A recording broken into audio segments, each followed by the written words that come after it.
Bonjour et bienvenue dans ce nouvel épisode de Médecin qui es-tu? Un épisode aujourd'hui qu'on réalise avec Baptiste. Salut Baptiste. Salut Maxime, comment tu vas? Très, très bien, je suis très content de parler avec toi. Alors, normalement, je vois les gens en présentiel, en vrai, mais là, les agendas se bousculent un peu, notamment de ton côté, parce que, il se trouve qu'on est à 7 jours d'une énorme échéance sportive pour toi, l'UTMB. Ouais, carrément. Donc là, dans une semaine, vendredi prochain, là, je me lance pour mon premier ultra trail, l'UTMB. Voilà, donc moi, je suis en médecine du sport, je suis interne en sixième semestre. Et Yes. voilà, à côté de ça, je fais de la course à pied. Et je vais pouvoir réaliser ma course de rêve dans une semaine. Donc, ouais, Ouais. Incroyable, on va en discuter. Du coup, tu es à quelques jours de tout ça. Tu vas nous expliquer comment ça se passe à 7 jours d'une énorme course. On va aussi discuter de qu'est-ce que l'UTMB, comment on s'y qualifie. Il y a plein de courses en fait autour de l'UTMB. Tu vas peut-être un peu nous expliquer tout ça. On va surtout aussi parler de ton parcours, depuis quand tu cours, où est-ce que tu as fait tes études de médecine, etc., etc. Ça va être incroyable. Pour débuter, du coup, tu as commencé tes études où, avant médecine, où est-ce que tu as grandi? alors moi, j'ai grandi dans un petit village à côté de Toulouse. Voilà, donc j'ai enchaîné collège, lycée, puis j'ai fait mes études du coup à la fac de Toulouse. Voilà, à l'issue de ça, j'ai bougé à Grenoble. C'est hyper attractif ici pour faire de la médecine du sport. Là, je suis passé par médecine générale. Donc, j'ai pu faire mes stages de médecine générale en station l'hiver, faire que de la traumato. Puis ici, l'année de médecine du sport, l'année de FST, elle est hyper riche. Il y a deux super stages. Donc voilà, j'en profite à fond là en ce moment. Et, OK, voilà, sixième semestre. OK. Le sport, tu faisais quoi avant de commencer médecine? Tu as débuté la course à pied tôt ou pas? Non, non, non, j'ai commencé assez tard. J'ai commencé pendant l'externat. Bon, après, moi, j'ai Ouais? toujours été un fan de sport là, depuis tout petit. C'est le foot hein, qui me faisait rêver. Donc, j'ai fait pas mal de foot. J'étais gardien de but. Quand je jouais pas au foot, c'était pour jouer à la play à FIFA ou regarder des matchs. J'étais un peu, un peu à fond là-dedans. J'ai touché un peu à tout. Je fais un peu de volley quand j'étais au lycée, pas mal de musculation. Et on va dire que je suis passé sur un mode plutôt fêtard au début de mes années médecine, en mettant un peu sport de côté. Et j'ai redécouvert ça pendant l'externat. OK. Donc, tu t'es mis à la course quoi, on est à 6e semestre dans 3e année d'internat. Ça fait quoi, 6-7 ans que tu cours? Ouais, j'ai commencé en quatrième année. Donc Mmh. voilà, il fallait que je trouve quelque chose pour bouger. J'ai toujours eu besoin de faire autre chose que rester derrière des bouquins. Donc, comme j'avais plus trop ni la possibilité de voyager avec les stages, ni la possibilité d'aller faire la fête le week-end, bah, j'ai commencé à trottiner avec les copains le soir. J'ai adoré ça. Globalement, à Toulouse, il y a un super niveau en course à pied. Il y a plein de spots, donc je me suis régalé. Mmh. Et bon, c'était principalement de la course sur route. J'y allais de temps en temps, une, deux fois par semaine. Et puis petit à petit, la flamme a commencé à grandir. Et dès la sixième année, je commençais déjà à aller courir un peu tous les jours. C'était ma routine après le boulot pour me vider la tête, rejoindre les copains. Et puis, une petite heure de footing, là. Pour ceux qui connaissent la pêche David à Toulouse, c'était le gros kiff. OK, et en fait, on sait que la quatrième, cinquième, sixième année, il faut envoyer, beaucoup de travail au niveau scolaire, pour médecine et pour préparer le concours. Hem, Tu t'es quand même, en sixième année, tu t'es quand même imposé entre guillemets, c'est peut-être pas s'imposer un truc puisque tu kiffais tout ça, mais il y a quand même, de la course à pied quotidienne malgré, un contexte ultra, stressant, angoissant, de la pression, du concours et cetera? Ouais, justement, je me suis vite rendu compte que j'avais besoin de ça pour mon équilibre, que passer 8 heures par jour à bosser, au bout d'un moment, il fallait que je fasse autre chose pour me vider la tête, et puis ne serait-ce que pour avoir un autre centre d'intérêt. Donc petit à petit, je me suis dit, allez, de temps en temps, je me fais une journée sans sortir, à travailler jusqu'à 18-19 heures, et puis à rester chez moi tranquillement. Au final, ça me convenait pas. J'avais besoin de cette petite heure pour prendre l'air. Et au final, bah, pour mon internat, ça a été pareil. Au début, bah, je me suis rendu compte qu'il fallait que j'aille trottiner ou j'aille faire un autre sport Mmh. voilà, c'est pour une question d'équilibre, quoi. Donc, ça m'allait très bien, même pendant les années où il fallait beaucoup bosser. Au final, c'était ça qui me. OK. Le concours de 1re année, tu l'as en primant, en une seule fois? Ouais, ouais, ouais. OK, et tu derrière, tout se passe bien côté scolaire finalement, tu es en phase avec tes études, tu as été, emprunté par ça, par, ces études, les 6 premières années de médecine ou pour toi ça se passait bien, tu te sentais à ta place, et ça se passait, bien?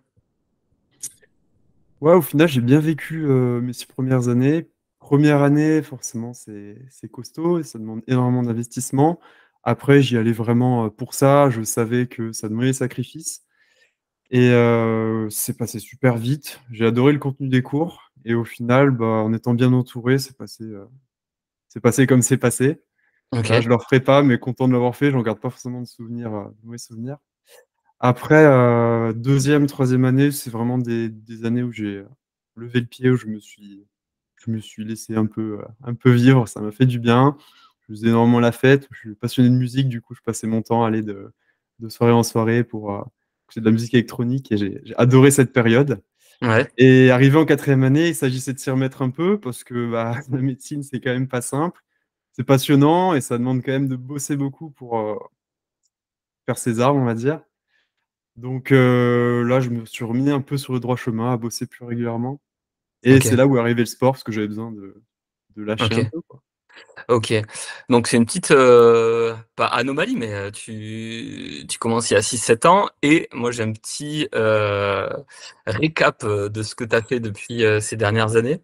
On y va, un petit top 10 aux 90 kilomètres du Mont Blanc et Saint-Élion.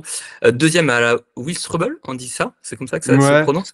Wiestrobbel, Heu, c'est en Suisse allemande, mais OK et c'est comme c'est ça que quel tu te tout se dit. qualifies à l'UTMB, de Ouais, cette année? ouais, Tu c'est vas ça. tu vas nous expliquer un peu comment ça se passe? Parce qu'il y a pas mal de personnes, je pense, qui sont, interrogées par, les qualifs, le circuit, UTMB. Donc celle-ci a fait 113 bornes, 6600, D+, pardon.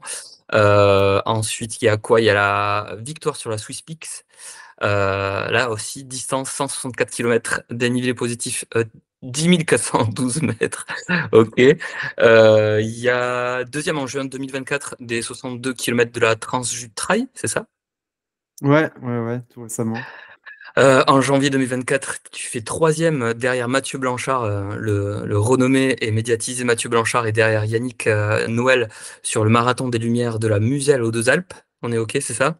Hmm, carrément. Et puis j'ai vu que tu avais fait un petit 14 bornes, 1 du Bélier Blanc à la Clusaz, c'est ça, en janvier 2024? Je sais Ouais, qu'est-ce j'aime bien aussi faire des plus courtes distances à fond, là, OK. c'est du tout le même effort, hein. Donc, qu'est-ce qui se passe, Baptiste? En 6 7 ans, obtenir ce niveau, c'est quand même, fou. Hem, il faut que tu nous racontes qu'est-ce qui se passe? Comment on arrive à ce niveau? Qu'est-ce que tu trouves dans cette pratique? On sait que les études de médecine, c'est quelque chose, d'hyper compliqué. Tu as débuté l'internat, il y a des gardes. Comment est-ce que tu fais? C'est l'une des questions, je pense, qui reviendra, mais quelle est la flamme qui t'anime? Je pense qu'à l'issue de la sixième année, j'avais un peu un ras-le-bol de rester enfermé et j'avais besoin de prendre l'air, besoin d'autre chose et bah, je me souviens l'été de la sixième année, j'ai passé, l'été en montagne. Mmh mh. Au début, c'était pas forcément d'objectif de faire de la compète. Moi, j'ai découvert du coup le trail, les courbatures qui vont avec, mais surtout, voilà, le fait de passer du temps dehors. J'ai rencontré des super copains et on a commencé à passer, voilà, tout l'été sur les sentiers. À l'issue de ça, je fais ma première course dans le Jura. Faut savoir que j'ai la moitié de ma famille qui est dans le Jura, je suis hyper proche et je passe beaucoup de temps là-bas. Et puis, il y avait une course qui commençait à 10 mètres de la maison. Du coup, je me suis inscrit, c'était 80 km, j'étais clairement pas prêt. Mmh. Euh, j'avais fait un voyage post-sixième année pour souffler avec les copains. On avait pas mal mangé, là, c'était au Brésil, donc les repas sont copieux là-bas. Donc, j'arrive en méforme complète. Mmh. Sauf que, révélation, je me fais plaisir pendant toute la course. C'est ce que je vis, c'est incroyable. Je ressens pour la première fois la transcendance. Je me sens voler là pendant plusieurs heures, alors que je m'y attendais pas du tout. Finalement, c'était un peu les sensations que j'avais quand j'allais en festival ou en soirée du côté de Berlin et que je passais 3 jours et que je vivais hors du temps. Bah, j'ai retrouvé ça dans la course à pied. Donc là, je me suis dit, OK, tu as trouvé quelque chose qui te passionne. Et à partir de là, j'ai commencé l'internat. Ici, on a la chance d'avoir les stages en station Mmh. du côté de Grenoble. Donc, je suis allé du côté des Gemmes, Morzine, en Haute-Savoie. C'est un terrain de jeu incroyable. J'ai eu l'occasion de pouvoir me faire une petite sortie ski de rando avant d'aller bosser le matin. Et de fil en aiguille, bah, je me suis Non, mais inscrit déjà, justement à la je t'arrête. Faire du ski de rando avant d'aller à un stage, c'est quand même assez dingue parce qu'on connaît la fatigue que procure médecine, les gardes, etc. Tu as cette énergie naturelle le matin, tu te chauffes, c'est un équilibre pour toi? ouais, de toute façon, ça s'y prête bien parce que la base qu'on fait, c'est qu'on commence relativement tard, on commence vers 9 heures. Et le soir, on ne sait pas quand on finit parce qu'on s'occupe des touristes. Et puis, s'il y a des touristes qui arrivent à 20 heures au cabinet, bah, on s'occupe d'eux s'ils sont blessés. Mhm, Ce qui fait que bah, ça laisse quand même un petit créneau le matin. Et puis, quand tu habites au pied des pistes, en fait, c'est comme aller enfiler ses baskets et faire un petit jogging, hein. mhm. Donc voilà, il y a aussi le côté frustration quand tu vois des gens skier, quand il fait beau avec la grosse poudreuse, c'est bien d'avoir fait un petit tour le matin pour Ouais, bien vivre la ok. journée, quoi. Ok, incroyable. Et du coup, ouais, après, tu choisis lors de l'internat, donc Grenoble. Ouais, bah du Donc coup il y pour deux a, raisons.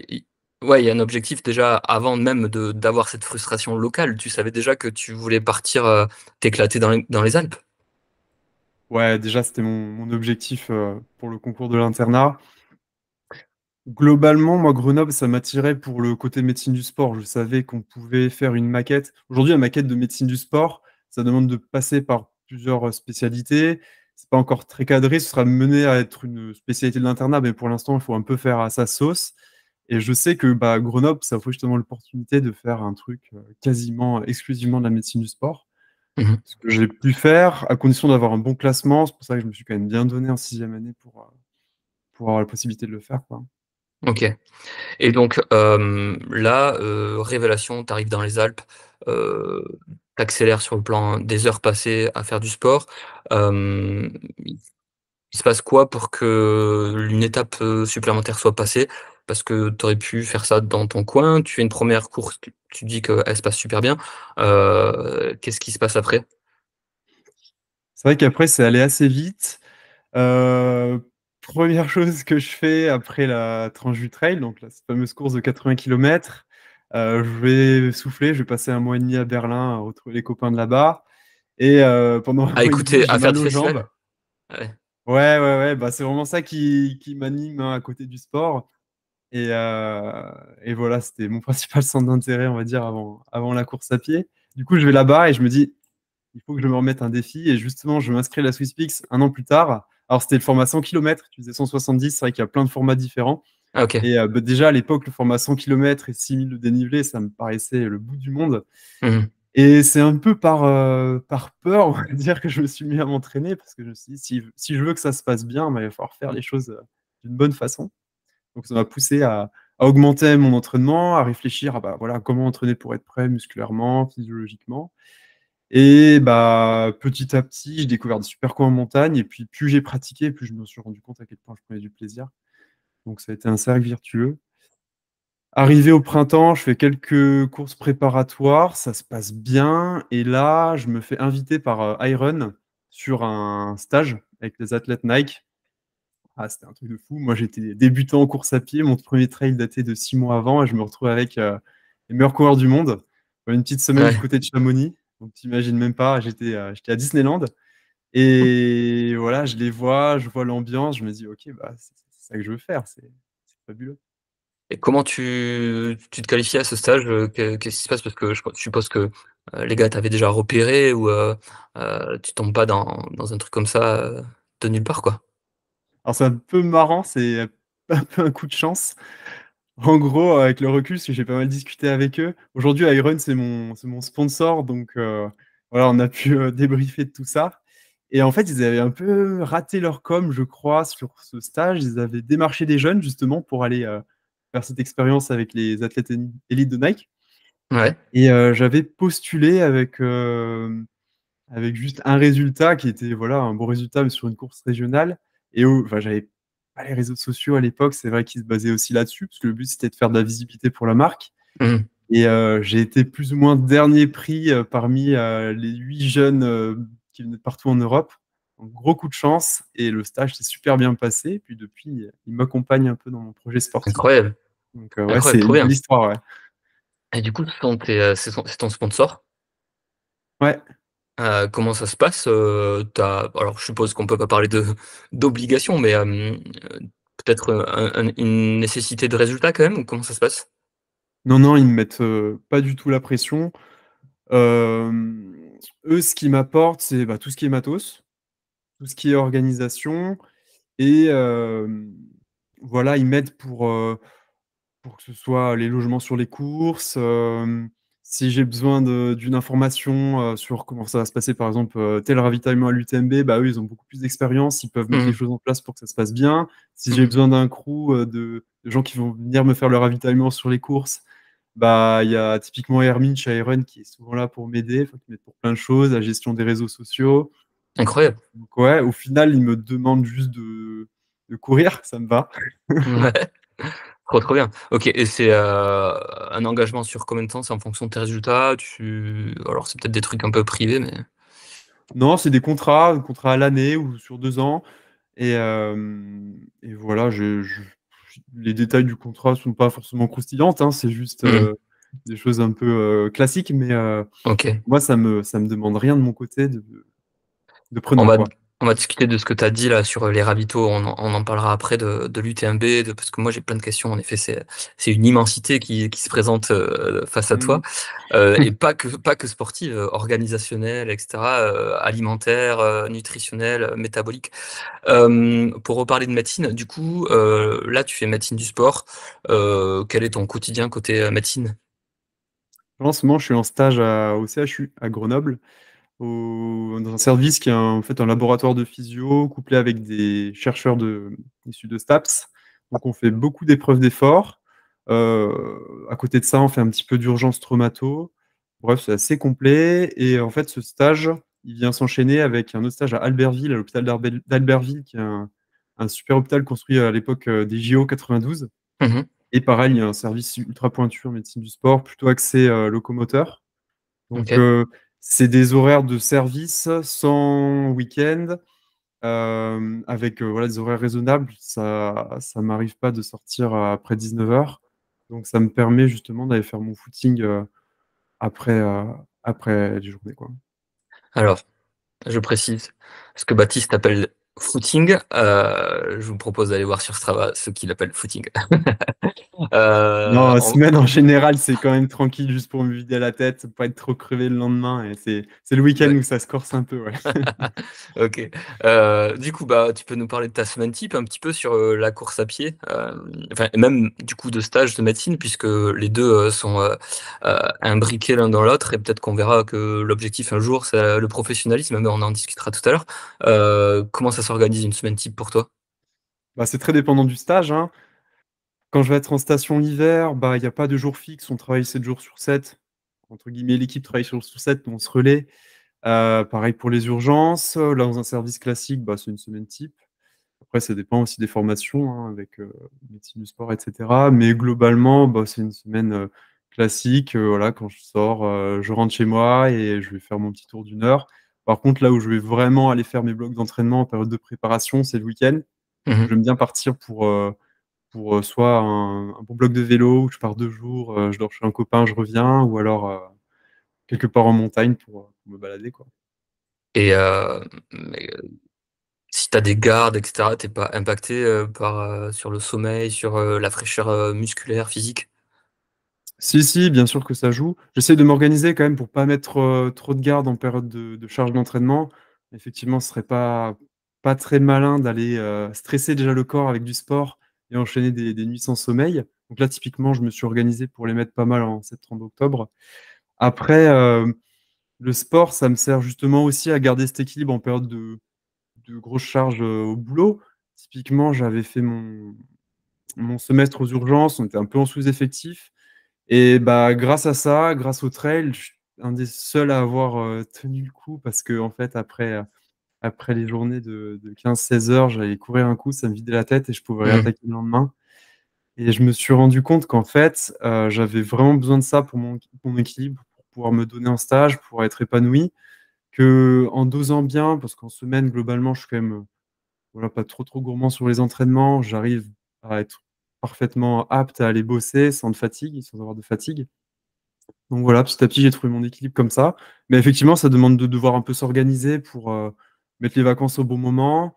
Là, cet été, je suis pas parti en vacances faire la fête avec les copains exceptionnellement pour préparer la course. Donc, j'appelle pas ça les sacrifices, mais il faut s'organiser, quoi. Mmh.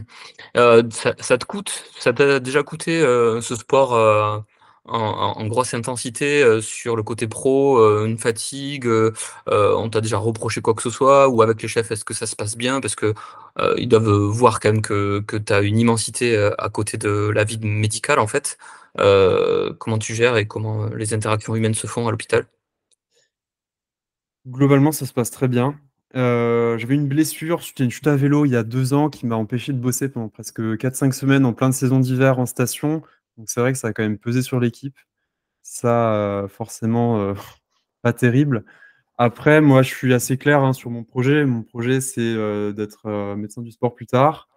Effectivement, par rapport à l'interne qui va avoir la disponibilité, l'envie et voilà, l'équipe de vie pour aller bosser 3, 4 heures en rentrant de stage, bah, je vais avoir une progression qui va mettre plus de temps.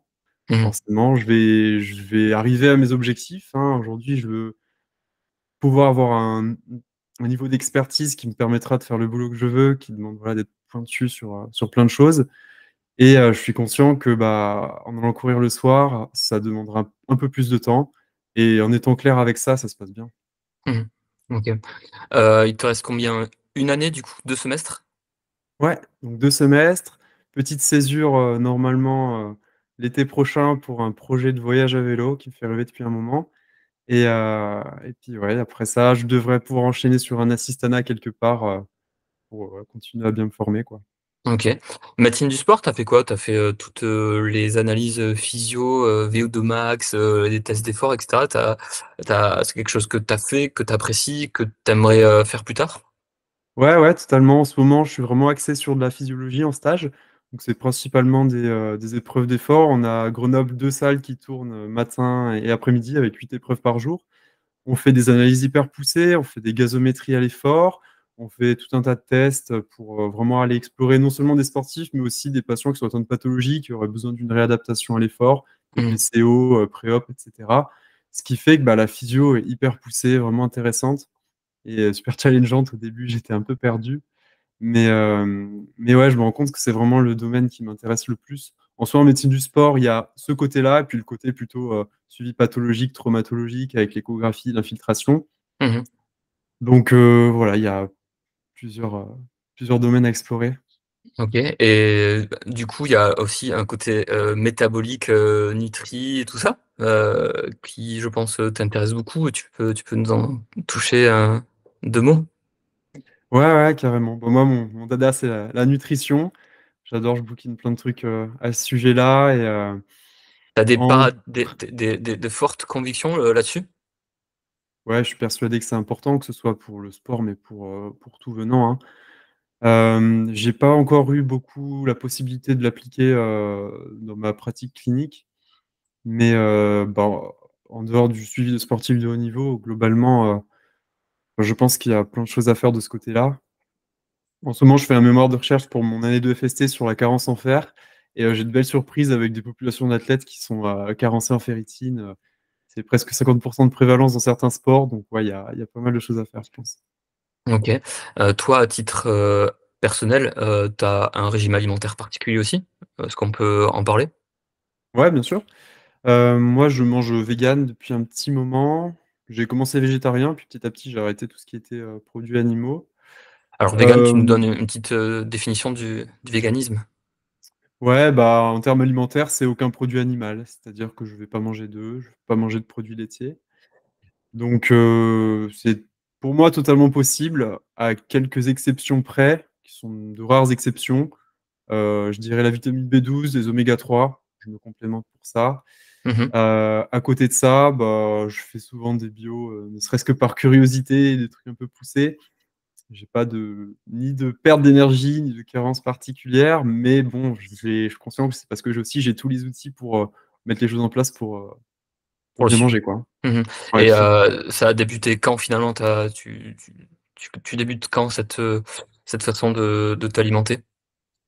Progressivement au début de l'externat. c'est pareil, c'est venu un peu avec ce besoin de changement, ce besoin de découvrir d'autres choses et J'ai l'impression que tu es un peu ton propre «cobaye» entre guillemets entre, le sport, l'alimentation, tu aimes, aller chercher et observer, les phénomènes physiologiques, ouais, c'est vrai. Après, je fais ça pour moi, dans le bon sens. C'est-à-dire que j'essaye de comprendre voilà, en bouquinant, en lisant des articles. C'est pareil pour l'entraînement, j'ai pas de coach. Avant d'aller faire une séance, j'essaie de comprendre l'intérêt de la séance. Je réfléchis à mmh comment on va placer, je regarde un peu autour de moi quand est-ce que ça peut se faire et ensuite je teste la séance. Bah, je me suis arrivé de de me rater dessus, mais globalement, c'est un peu ça. J'essaye d'appliquer les choses que j'apprends et mh. que ce soit le sport, la nutrition, en fait, c'est assez facile d'appliquer les choses qu'on voit, quoi. OK.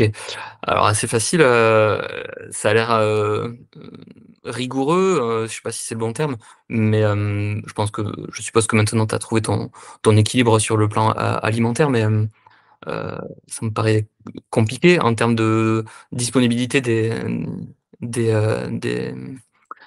aliments et cetera pour s'alimenter, vegan? Faut aimer cuisiner. Ouais. Heureusement, c'est mon cas. Au final, je me nourris quasi exclusivement de choses, très simples, hein. Ça va pas être des, produits transformés, imitation de steak ou autre, hein. Ça, j'en mange jamais, mais Mmh ça mh. va être, voilà, en fait, une alimentation à base, bah, de légumineuses, de céréales, beaucoup de soja, mais bon, voilà, des choses Avec du accessibles, faciles à cuisiner, quoi.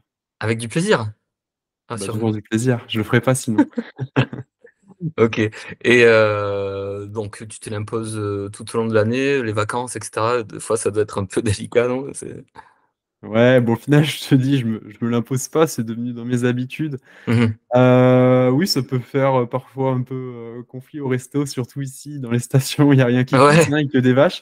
Mais mais ça se développe de plus en plus.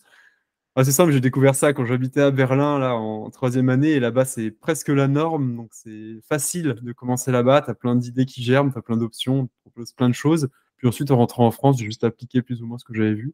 Mmh mh. Petit à petit, j'ai, élargi mon panel de savoirs culinaires et bah, aujourd'hui, je me régale et ça me manque, pas du tout.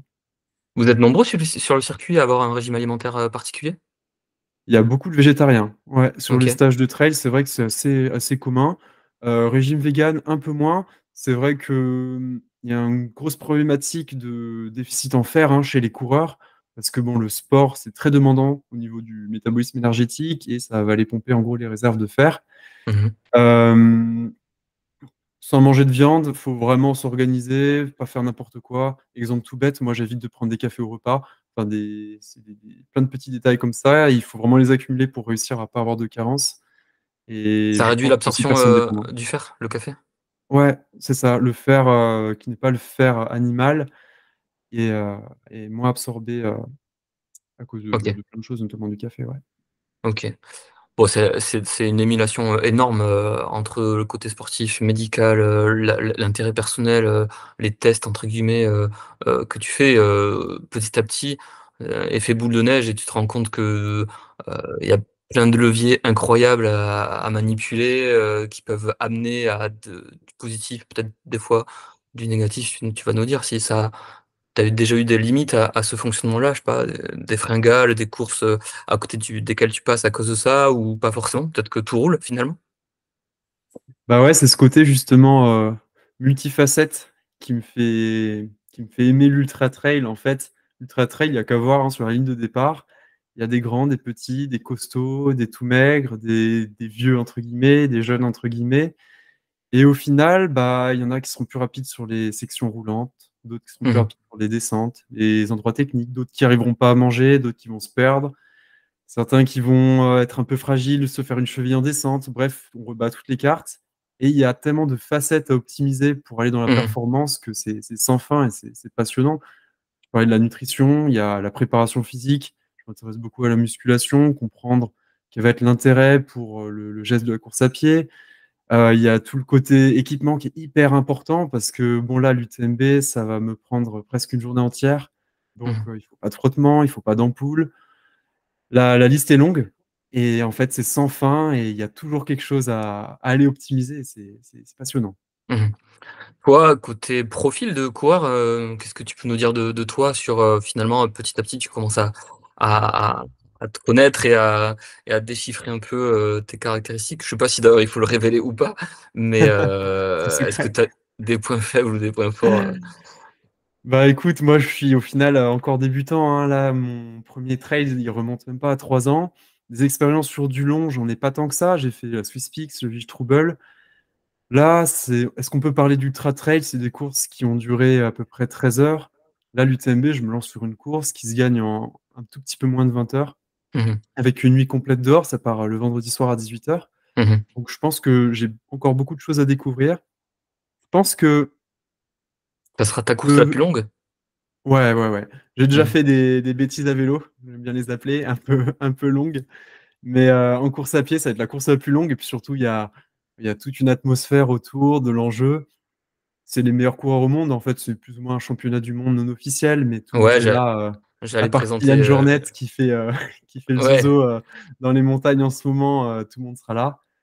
Donc, ouais, j'ai hâte de vivre cette expérience de fou. Et puis en termes, tu disais, ouais, de qualité, on verra peut-être l'abnégation, peut-être que la force musculaire que j'ai accumulée quand même avec des années de musculation, la pratique du foot en tant que gardien de but, du volley, ça va me permettre d'être un peu costaud en fin de course.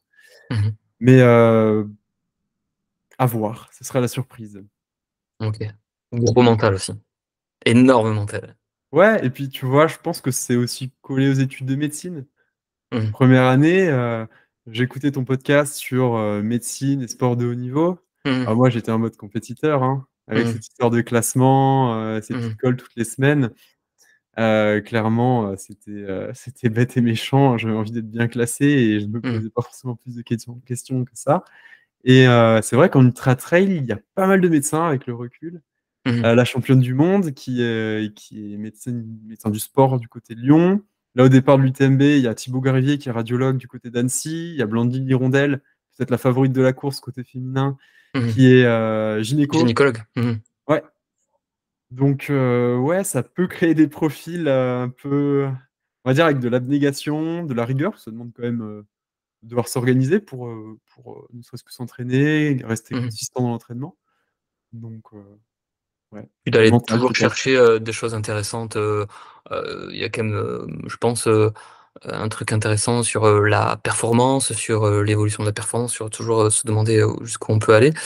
Tu peux nous faire, éclater les oreilles? Quelle est ta VO2 max? Je sais pas si ça se dit là aussi, c'est peut-être des valeurs, secrètes ou peut-être que tu veux pas la révéler? Bon, la VO2 Heu, max, est-ce que c'est un ah! bon indicateur? OK, Ça déjà dépend première question.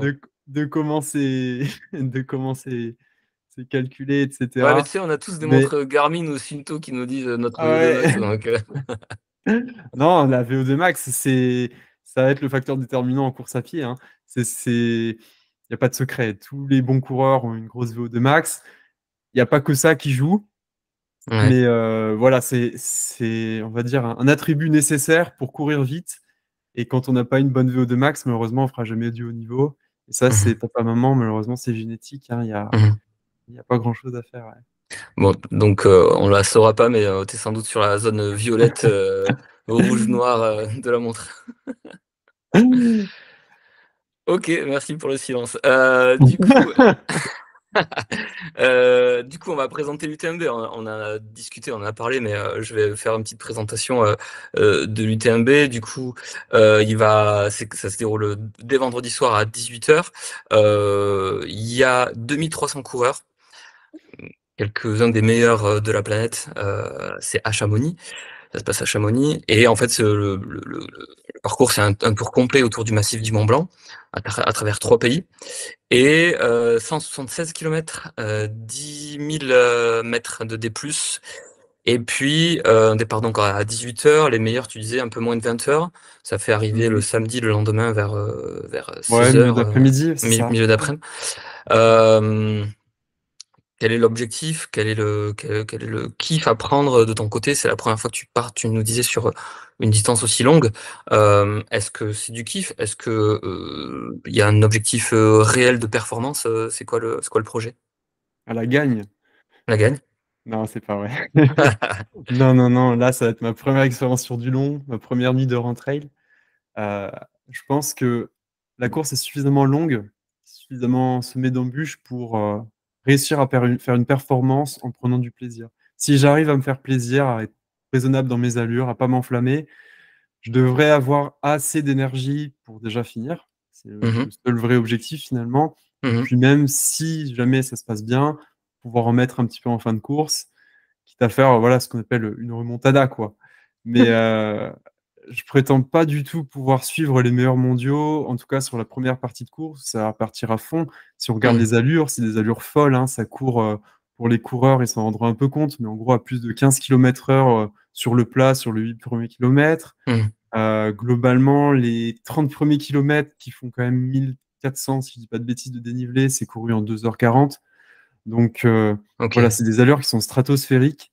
Et aujourd'hui, bah, je vais être confronté à des coureurs qui sont professionnels, qui ont 15, 20 ans de course à pied derrière eux, qui ont des records personnels de dingue sur du plat, qui mettent voilà, toutes leurs chances en termes d'entraînement, de récupération pour performer ce jour-là sur la course, parce qu'au final, c'est l'objectif majeur de tout le monde, hein. Personne ne fait l'UTMB pour voir.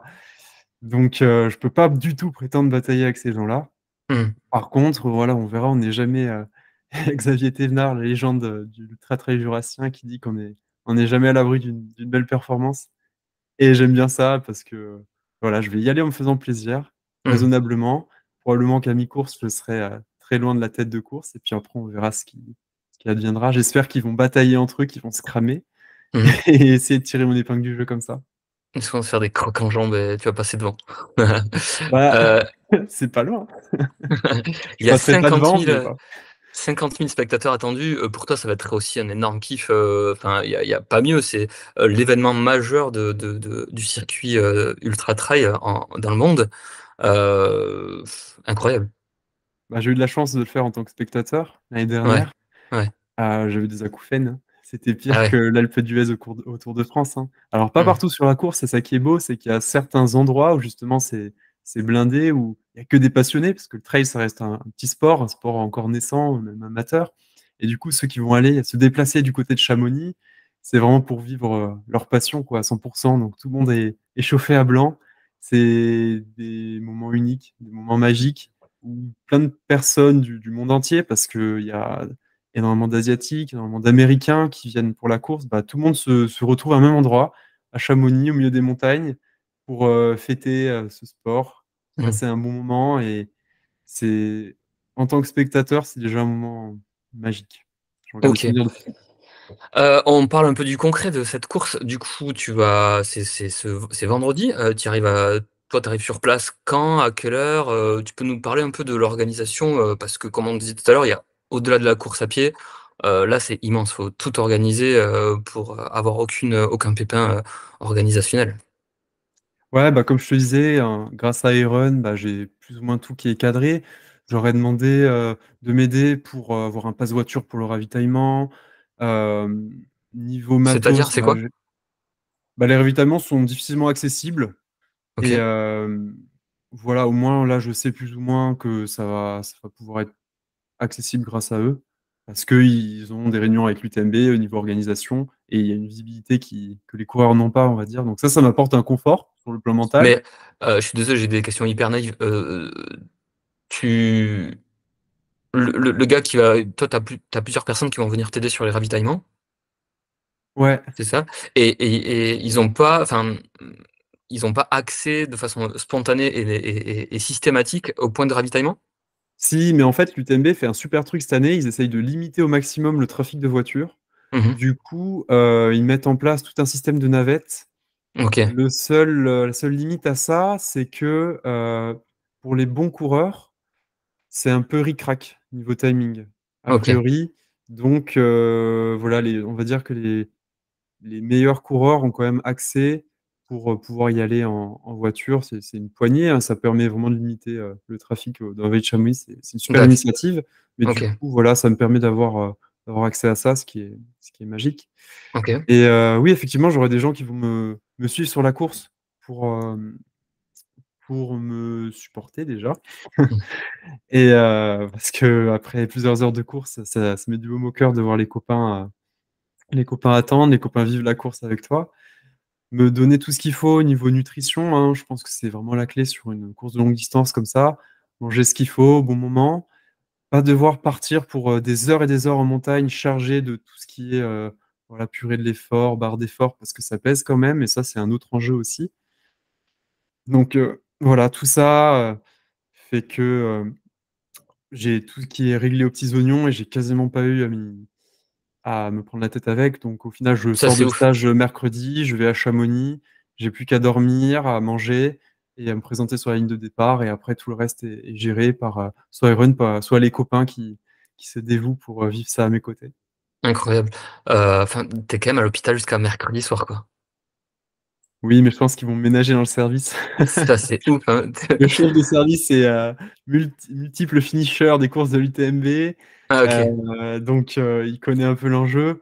Et puis, bon, ça me permet aussi de penser à autre chose. Parce que les Ouais, ouais, semaines totalement. avant la course, c'est pas les semaines où on s'entraîne beaucoup. Justement, on dit qu'on fait du jus. Mmh. C'est-à-dire qu'on lève le pied, on garde un petit peu d'entraînement pour garder le côté physio activé. Mais c'est pas là où on va partir des heures en montagne. Donc, Un peu justement, de je trouve que c'est frustration. l'occasion d'aller travailler et de penser à autre chose. Ça fait du bien. Mmh. Combien de ravitaillements? Bah, il y a en fait, les ravitaillements, c'est des zones officielles. Il y a pas le droit d'avoir d'aide, extérieure, en dehors de ces zones officielles. Ouais, tout à fait. OK, et il y en a combien sur le circuit? Sur le Je crois parcours? qu'il y en a beaucoup. Il y en a beaucoup. Il y en a presque une bonne dizaine. Par contre, il y a peu de ravitaillements qui sont accessibles aux crews, aux équipes, aux ravitailleurs. Je crois qu'il y en a que 5 sur la course. OK. Kilomètre 30, kilomètre 80, et puis tout de suite, on se retrouve au kilomètre 120, je pense.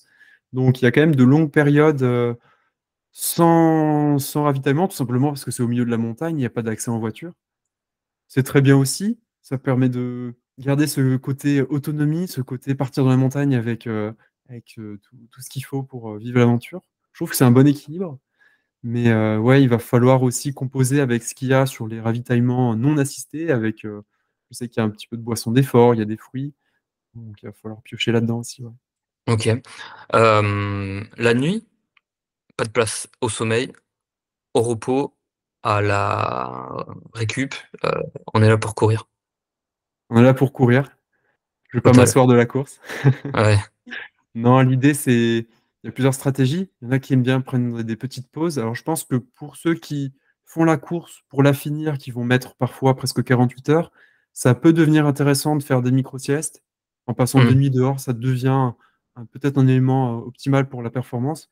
Quand on passe une nuit dehors, clairement, c'est pas rentable. On a tout intérêt à aller un peu plus tranquillement dans une montée ou lever le pied sur une section de plat plutôt que passer 3 minutes, 4 minutes de plus au ravitaillement. Après, je pense qu'il y a des choses niveau confort à faire qui sont importantes. Ça va être un changement de chaussures, ça va être un changement de t-shirt, s'il pleut, le fait de se mettre peut-être une couche un peu plus épaisse pendant la nuit, à manches longues s'il fait frais.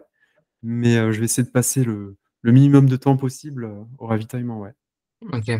La nuit, quand on court, j'ai jamais couru de nuit, il y a des allures qui se réduisent d'elles-mêmes, juste par la précaution, de l'appui et cetera? Ou tu gardes quand même, une allure, de bœuf?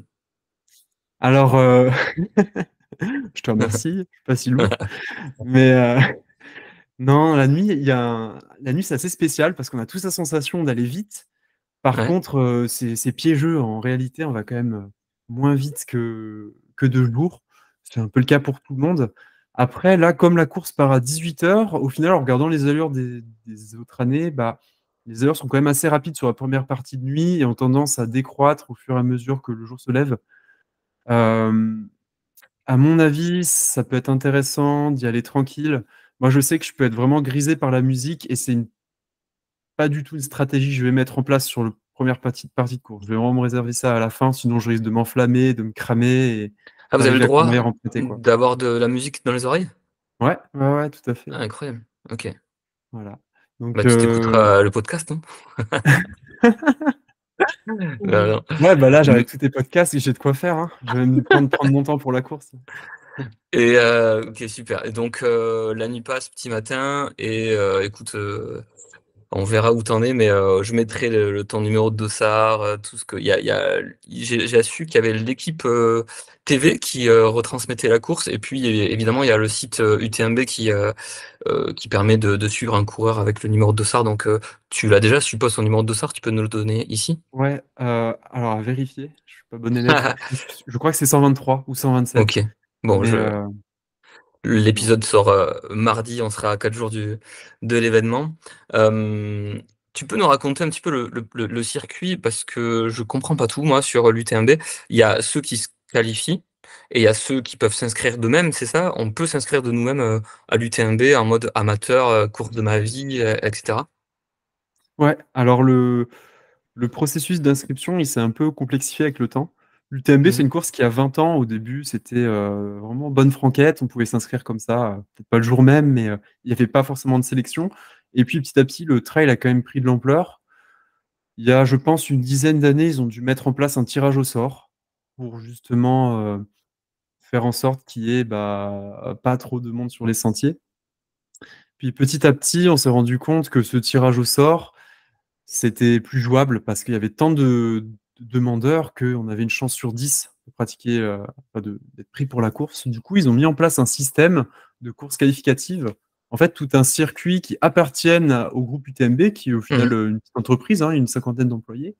Et ils ont créé un circuit de course un peu à travers le monde où, en gros, pour prétendre participer au tirage au sort, il faut finir ses courses. D'accord. Donc, ça fait qu'il y a beaucoup moins de monde au tirage au sort, c'est un peu plus rentable. Et si je dis pas de bêtises, plus tu pratiques, enfin, plus tu finis de courses du circuit UTMB, c'est les courses by UTMB, ce qui est le cas de la course du Village Trouble, plus tu as Mhm. de chances d'être pris au tirage au sort. Plus en gros, tu mets de jetons dans la loterie. Ok. Particularité pour les bons coureurs, euh, c'est possible de se qualifier en faisant un podium sur ces courses. Donc c'est comme ça que moi j'ai pu me qualifier du coup à l'UTMB sans passer par Ok. le tirage au sort en faisant deuxième du Village Trouble. Ok. Et donc, si je veux participer à l'UTMB, il faut que je fasse des courses, que je les finisse, et je rentre dans le tirage au sort. Il n'y a pas de, au-delà de finir ces courses qui sont que c'est déjà quelque chose de compliqué, mais il n'y a pas de nécessité de performance, de temps, etc. Non. Alors, par contre, il faut quand même finir une course sur le format de la course que tu veux faire pour l'UTMB. Ouais, Donc, il faut que ce soit un format 100 miles, typiquement, pour l'UTMB, ouais, donc parce que 160 km. j'en ai pas parlé, mais il y a plein de courses. Attends, je vais essayer de retrouver ça. Ouais, il y a la PTL, la MCC, la DTS. Enfin, il y a plein de courses sur les 3 4 jours. Je comprends pas grand-chose, mais en fait, c'est des formats différents. Mais l'épreuve Ouais, reine, ça reste l'UTMB. c'est ça. Donc, différents formats. MCC, c'est le format court, entre guillemets, hein, ça reste presque un marathon. C'est réservé aux locaux. Je crois qu'il n'y a que les gens résidant du côté de la Haute-Savoie, plus quelques exceptions, qui peuvent y participer. La PTL, c'est tout autre chose, hein. C'est vraiment une aventure en montagne de plus de 300 km sur des sentiers, si ce n'est des voies alpines, à faire en groupe, avec tout un équipement, en autonomie totale. Et puis ensuite, il y a les trois courses, on va dire, reines, qui sont l'OCC, qui part d'Orsières, qui arrive à Chamonix, la CCC, qui est en fait la moitié de l'UTMB, qui part de Courmayeur, le deuxième ravitaillement de l'UTMB, qui emprunte le même sentier que l'UTMB jusqu'à Chamonix, et puis le Ok, tour complet du Mont Blanc. Et en fait, ces trois courses, ça va être les finales de leur format respectif, que ce soit le ok. 50, le 100 ou le 100 miles. Donc ça reste des épreuves ultra attendues pour certains. C'est un peu l'épreuve terminale de la saison. C'est ça. Et l'OCC, la CCC et l'UTMB, au final, sont très compétitives, les trois courses, avec vraiment les meilleurs spécialistes des trails de 50 km sur l'OCC et les meilleurs spécialistes d'ultra sur l'UTMB. Ok.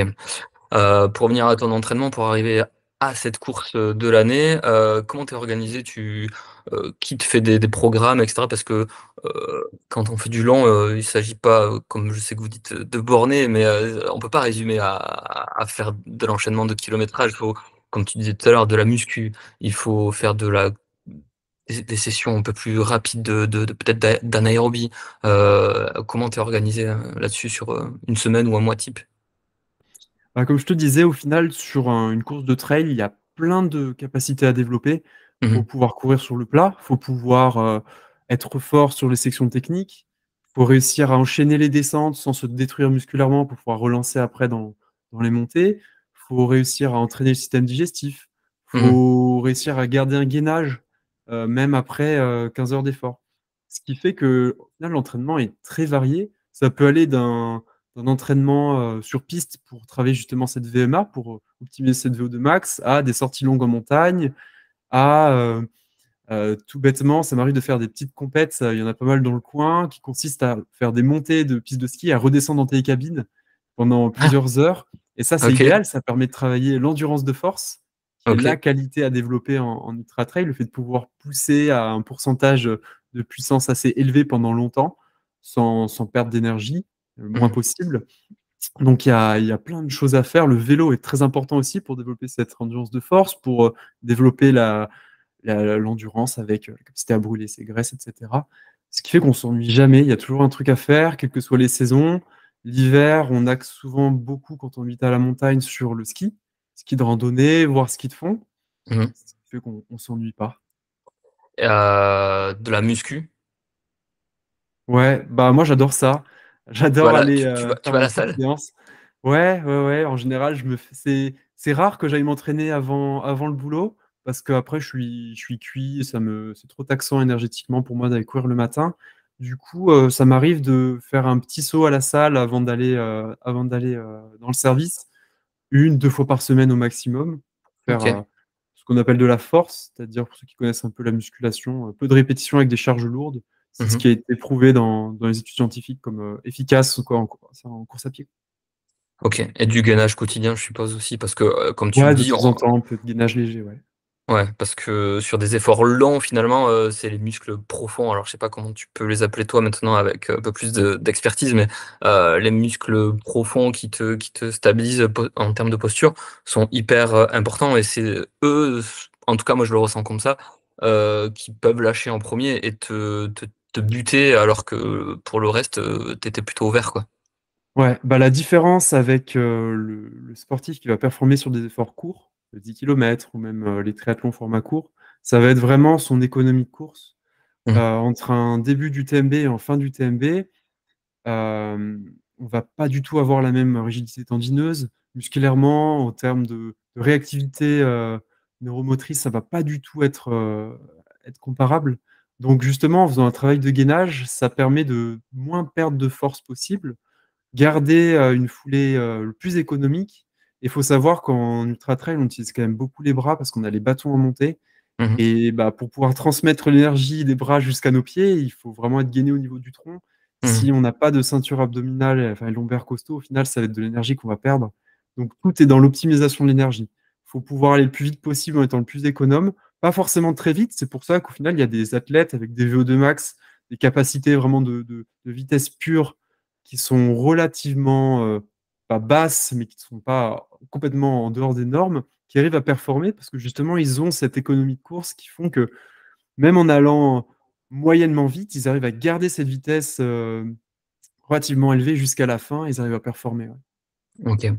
Incroyable parce que vraiment c'est, toi pour toi à titre personnel, c'est la croisée des chemins entre, l'approche scientifique, théorique, et encore une fois, le côté concret que voilà, c'est incroyable à vivre je pense pour toi ouais, c'est la croisée des chemins, je sais pas trop comment le raconter, mais Mmh. tu vis dans un microcosme où tout est en interaction, tu apprends des trucs, à la fac, que tu peux mettre en application sur toi-même et en tirer bénéfice ou pas, enfin c'est de l'horlogerie, suisse, c'est incroyable quoi et ça doit être super intéressant. Ouais, c'est bien résumé. Le tout, c'est quand même de garder les pieds sur terre. Je dis ça dans le sens où la médecine, ça reste quand même un domaine passionnant, mais excessivement prenant. Et il faut quand même faire en sorte de rester équilibré. Disons que on pourrait faire de la médecine à temps plein, du sport à temps plein, enfin, il faut Mmh mh. réussir à mettre sur la balance les 2 côtés, trouver son Mmh. équilibre, être en harmonie avec soi-même. Moi, enfin, je sais que je peux pas prétendre à accéder à avoir les capacités en médecine que je voudrais atteindre en 2, 3 ans. Ça me mettra Mmh. plus de temps, comme je le disais tout à l'heure. Et ça, il faut vraiment en avoir conscience.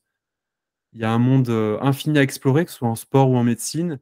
Et quand on fait les deux, même en priorisant l'un ou l'autre, bah, ça mettra plus de temps, il faut l'accepter. Et aujourd'hui, ça me va très bien comme ça. Peut-être qu'un jour, il faudra faire des choix. Si on me propose un poste très important dans une équipe, il faudra peut-être que je mette la course à pied de côté. Mais pour l'instant, À Guingamp, bah, pourquoi pas? faut se laisser rêver, ça ferait plaisir au papa qui est fan du club. Ouais. Mais c'est vrai que Mais c'est à la... parti d'une blague et au final, ça pourrait correspondre au profil de boulot qui m'intéresserait. Donc, à Mhm. voir. Mais Mais ça se passe bien. de l'autre côté, il y a aussi le professionnalisme côté course à pied, trail. Donc, il y a aussi cette possibilité. Est-ce que tu l'envisages? Est-ce que c'est un souhait? Comment est-ce que ça pourrait se faire, etc. Comment est-ce qu'on devient professionnel de la course à pied? Aujourd'hui, la course à pied, ça va vraiment dépendre des sponsors Mhm. qui t'accompagnent. C'est possible d'être professionnel. Il y en a quand même une poignée, hein, ça reste un sport amateur, le trail. Comme tu disais, c'est vraiment un microcosme. Mais pour l'instant, clairement, mes projets, ça va être d'être bon en médecine avant tout, de garder la course à pied en plaisir, hein. Aujourd'hui, je considère que j'ai vraiment une pratique entre guillemets loisir, même si je fais des courses à haut niveau, c'est mon passe-temps. C'est ce qui me permet de vider la tête, c'est ce qui me permet euh, d'être épanoui. Mais ce qui occupe la majorité de mon temps, ça reste la médecine. Donc là, pour l'instant, j'envisage pas du tout de faire que de la course à pied. Si un jour, au cours de ma carrière sportive, on me propose un contrat qui me permet d'essayer de voir ce que ça fait de m'entraîner, de faire que ça pendant 1, 2 ans, pourquoi pas tenter l'aventure, mais c'est pas du tout au bout du jour. Qui est-ce qui te le proposerait, ce contrat pro? C'est un partenariat, un sponsor, qui dirait: «OK, on te finance, tant par mois ou tant par an, et on veut que tu sois, au taquet sur les courses». Ouais, exactement. Ça, c'est des Mmh. grandes marques. Donc, OK, ce serait un contrat avec Nike, par exemple. OK. Après, tu vois, j'avais fait un épisode avec Game Tiffen qui avait fait beaucoup de courses, et d'athlée avant le lycée. Toi, tu as, qu'on appelle ça? Une trajectoire abrupte de fou. On ne sait pas où est-ce que tu vas, finir tellement, dans le trail déjà, c'est quelque chose qui se fait sur du long terme. On voit que les meilleurs, après 35, 40 ans, ils sont toujours là, voire ils sont, au sommet de leur forme. Donc, c'est tu loin d'avoir terminé et en plus, surtout, la trajectoire, elle est ouf. Qui, sait, où est-ce que tu t'arrêteras, quoi? Ouais, pour l'instant, je continue à progresser. C'est cool. Ouais. J'ai encore des axes de progression. Comme je te disais, il y en a plein entre elles, c'est ça qui est bien. On se sent jamais limité par les possibilités d'entraînement. Écoute, on verra, hein. Je vais d'abord faire mon premier UTMB, Mmh. essayer de prendre du plaisir. Il y en a quand même plus d'un qui se sont cognés les dents, hein. C'est un premier pas dans l'ultra trail. Donc, à voir par la suite. Mais en tout cas, pour l'instant, c'est vrai que ce qui me motive, c'est aussi de voir que de saison en saison, bah, je progresse. Et bah, après, ça appartient au futur, on verra bien. Super. Écoute, un petit mot sur le fou, Kylian Jornet, je sais pas trop ce qu'il est en train de faire à travers les Alpes, il s'est dit qu'il allait faire tous les sommets de plus de 4000, c'est un peu le GOAT, pour toi, le gars, il est sur la stratosphère du trail? J'ai envie de dire que c'est une source d'inspiration, mais en fait, je serais incapable de faire un dixième de ce qu'il fait. Ouais. Lui, c'est dingue, hein, il a des qualités physiologiques pour être le meilleur du monde sur des formats courts, comme à Sierzinal, qui est la course en montagne référence du côté de la Suisse. Et là, en ce moment, son projet, c'est d'enchaîner tous les 4000 des Alpes en un temps record. Le record actuellement, il est de 2 mois, je pense. Ah donc ça a déjà Là, été fait, en fait? ça a déjà été fait. Mmh. Je crois qu'il est parti il y a une dizaine de jours. Il a déjà fait presque les 2 tiers des 4000. Donc voilà. J'ai un peu peur pour lui quand même parce qu'il enchaîne les nuits avec 4 heures de sommeil. J'espère que ça va bien se passer. Mais en tout cas, voilà, il écrit encore un peu plus sa légende. Mmh. Et en tout cas, il nous fait tous rêver, quoi. C'est un vrai phénomène.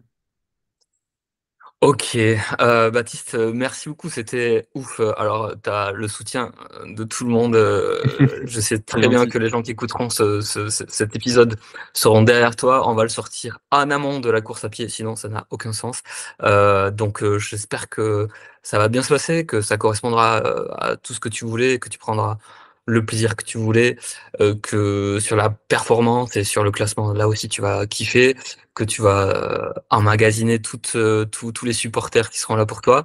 Hem, Bravo, merci pour, ce moment, merci pour, Bah, merci à toi. l'exemple que tu es pour plein de gens. Bravo pour, l'énergie que tu mets. Bravo pour la rigueur que tu mets à tout ça parce que le faire 15 jours, j'ai essayé, c'est plutôt facile. Le faire sur toutes ces années et les années futures, c'est aussi, quelque chose donc Ah, quand on a la merci. passion, c'est Ouais. facile, hein. Bah, bravo, à bientôt et puis, j'espère pouvoir faire un épisode du coup à la sortie de l'UTMB, pourquoi pas, Avec pour plaisir. revenir sur la course et que tu nous racontes, cette expérience, dinguissime. Bah, je devrais avoir des choses à raconter, j'espère qu'elles seront belles. Mais voilà, si ça doit malheureusement amener à un abandon, j'aurai aussi des choses à raconter, parce qu'il y aura forcément des raisons. Ouais, Donc avec grand plaisir, ouais, si tu veux on en l'espère discuter de pas. ça, c'est avec plaisir. Merci beaucoup et puis, merci à tous pour d'avoir écouté et à bientôt pour, de nouveaux épisodes. Salut.